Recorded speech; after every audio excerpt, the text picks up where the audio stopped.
Jurassic Park made everyone want to have their own dinosaur in their house. He wanted the most rare and unusual, no matter the consequences.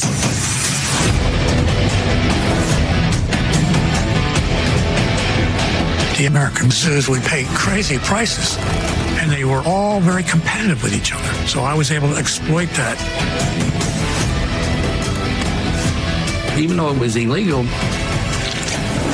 I thrived. 75 tortoises were stolen from the sanctuary. That was fun. What was the fun part? Just getting away with it? Bro, smuggle some turtles, and then you'll feel the rush. That's part of the trailer for the new 5-part HBO docuseries Monsters of God.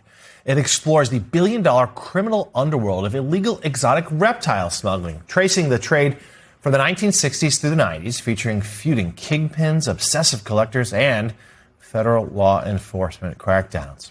Joining us now, Emmy Award-winning nominated filmmaker Eric Goode. He is the director of the new docuseries. Thank you so much for being here, and thank you for not bringing any of those reptiles to set. So you were saying, obviously, you were responsible for Tiger King, which was such a phenomenon in the early days of the pandemic. So people have been eagerly anticipating what would be next. So, but this, you were just, as you sat down, you're saying this is actually a story you've been working on for a long time. Yeah, and there was something called Chimp Crazy between Tiger King and Monsters of God, but this took, almost, I would say, 15 years off and on to complete. So a long time. Very hard to get access to many of these people. So how did this start? What was where did your interest come from? Listen, I was a kid that fell in love with reptiles at a very young age. And as I got older and had some resources, I started realizing that reptiles are very endangered. One in 5 are facing extinction. And so I wanted to do something about it and tell the story that followed me throughout much of my life about my interest in reptiles. So this is obviously a booming underground industry here.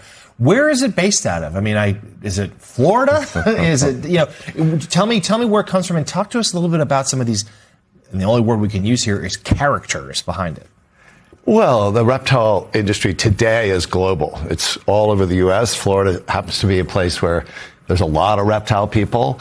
But Southeast Asia, China now has taken a page out of our playbook. They now collect reptiles. They used to just consume reptiles for consumption. So it's a global interest, and more people keep reptiles than you would imagine. So tell us a little bit more about the markets here. Is there's people who are like showcasing them as pets? Are they breeding them? Like, where's the industry? Where's it coming from? I mean, you never know who has a garage full of hot snakes, which are venomous snakes. It could be your neighbor. Let's hope not. It could be your neighbor. And there's reptile shows all over the country.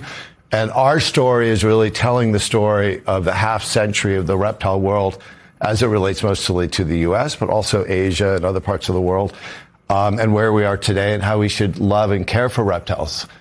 So as a reptile defender, though, there's clearly, though, a law enforcement component of this. What are the crackdowns that we've seen? Are they effective, or are these markets, the sort of underground reptile world, still thriving? I mean, look, there are parallels to the drug trade. We're always trying to keep up and try to figure out how to enforce the illegal trade of wildlife in this country and around the world. And, the smugglers are always trying to outfox basically the animal cops, and so it's a cat and mouse game. And the story chronicles that throughout the series. And it traces back for decades. Episode 1 of Monsters of God is available right now. You can stream it on HBO Max, and then every new episode will air Thursday nights on HBO. Monsters of God. Director Eric Goode, thank you so much.